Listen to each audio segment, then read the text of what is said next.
السلام علیکم پیارے بچوں، آج کی ہماری کہانی کا موضوع ہے مچھلی شہزادہ۔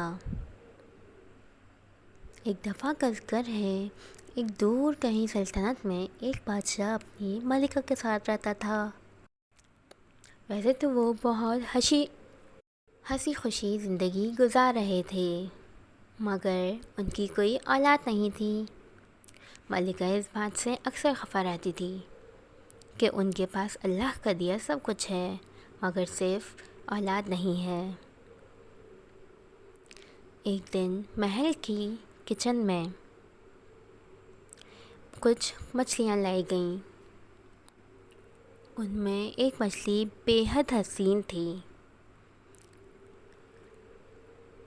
رسوئی نے جب وہ مچھلی دیکھی تو اس نے سوچا کہ یہ مچھلی تو بہت حسین ہے، کیوں نہ اسے ملکہ کے کمرے میں رکھ دی جائے۔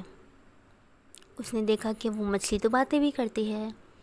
پھر اس نے مچھلی اٹھائی اور ملکہ کے پاس گیا۔ ملکہ وہ مچھلی دیکھ کر بے حد خوش ہوئی اور اس نے رسوئی کو انعام دیا، اور پھر ملکہ نے اس مچھلی کو اپنے پاس رکھ لیا۔ ملکہ نے اس مچھلی کو اپنا بیٹا بنا لیا اور اس کا نام مچھلی شہزادہ رکھا۔ ملکہ ہمیشہ اس مچھلی سے باتیں کیا کرتی تھی۔ وقت گزرتا گیا۔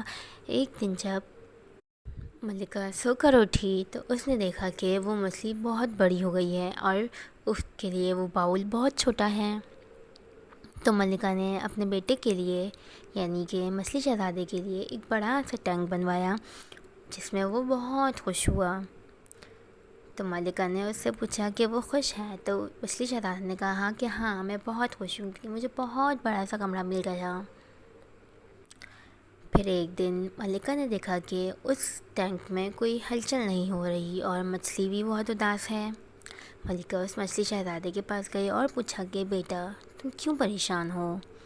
تو مچھلی شہزادے نے بتایا کہ میں اس لیے پریشان ہوں کہ میں اکیلے رہ رہ کے تھک چکا ہوں، مجھے بھی ایک بیوی چاہیے تاکہ میں اس سے باتیں کر سکوں اور ایک اچھی زندگی گزار سکوں۔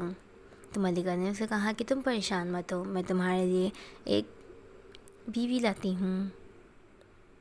ملکہ نے اپنے وزیر کو کہہ کے پوری سلطنت میں پیغام بھجوا دیا کہ جو بھی ملکہ کے بیٹے سے شادی کرنے کے لیے تیار ہوگا اس سے وہ بہت اچھا انعام دے گی۔ وزیر یہ خبر پھیلانے کے لیے ساری سلطنت میں گیا، لیکن بادشاہ کے بیٹے کا سنتے ہی سب نے انکار کر دیا، کیونکہ سب نے یہ سوچا کہ وہ تو مچھلی ہے، وہ تو ہماری بیٹی کو کھا جائے گا۔ مگر پھر وزیر کا استقبال ایک ایسے گھر میں ہوا جہاں ایک ماں اپنی ایک سوتیلی اور ایک سگی بیٹی کے ساتھ رہتی تھی۔ وزیر نے جب اسے یہ بات بتائی تو وہ عورت بہت خوش ہوئی اور اس نے بولا کہ میری سوتیلی بیٹی بہت حسین ہے، آپ اسے اپنے ساتھ لے جا سکتے ہیں، کل انعام لانا اور اسے ساتھ لے جانا اور مچھلی شہزادے سے اس کی شادی کروا دینا۔ یہ سن کر وزیر بہت خوش ہوا اور واپس چلا گیا۔ اگلے دن وہ لڑکی بہت روئی اور روتے روتے اپنے کپڑے دھونے کے لیے وہ ندی کے پاس گئی، جہاں بیٹھ کے وہ بہت روئی۔ پھر اس کے پاس ایک ناگ آیا جو اس کا بہت اچھا دوست تھا۔ اس نے اس سے رونے کی وجہ پوچھی تو اس لڑکی نے اسے ساری کہانی بتائی۔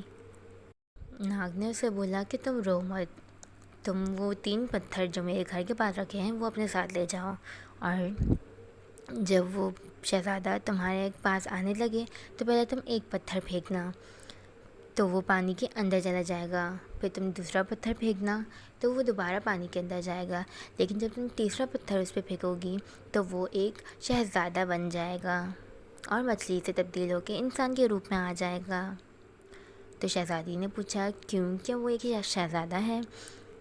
تو ناگ نے کہا وہ ایک ملک کے بادشاہ کا بیٹا ہے، لیکن اس کے بھائی اور بھابھی نے اس پہ دلربائی کروائی ہے، جس کی وجہ سے وہ ایک مچھلی بن گیا ہے۔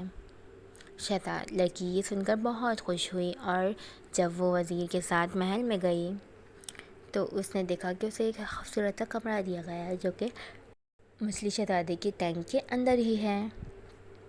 پھر سب وہاں کھڑے انتظار کرتے رہے کہ شہزادہ ابھی باہر آئے گا، لیکن پوری رات ہو گئی اور وہ شہزادہ پانی کے باہر نہیں آیا۔ لوگ پھر اپنے اپنے گھروں کو واپس گئے تو اچانک سے وہاں ٹھنڈی ہوا چلنے لگی اور تیز موسم کی وجہ سے پانی بہت اوپر اوپر اچھلنے لگا۔ وہاں وہ لڑکی اکیلی تھی، اس نے دیکھا کہ ایک بڑی سی مچھلی منہ کھول کے باہر کی طرف آ رہی ہے۔ اس لڑکی نے ڈر کے مارے پتھر پھینکا تو وہ مچھلی دوبارہ پانی میں چلے گئی۔ پھر وہ جب دوبارہ سطح پر آئی تو اس لڑکی نے دوبارہ پتھر پھینکا تو وہ شہزادہ دوبارہ اوپر چلا گیا۔ پھر جب اس لڑکی نے تیسرا پتھر پھینکا تو وہ مچھلی تبدیل ہو کے ایک انسان کے روپ میں آ گئی۔ لڑکی بہت خوش ہوئی۔ اس شہزادے نے لڑکی کا شکریہ ادا کیا اور اپنی ملکہ ماں کے پاس جا کے ساری کہانی بتا دی۔ ملکہ اور بادشاہ بہت خوش ہوئے اور انہوں نے کی شادی کروا دی۔ پھر وہ ایک اچھی زندگی گزارنے لگے۔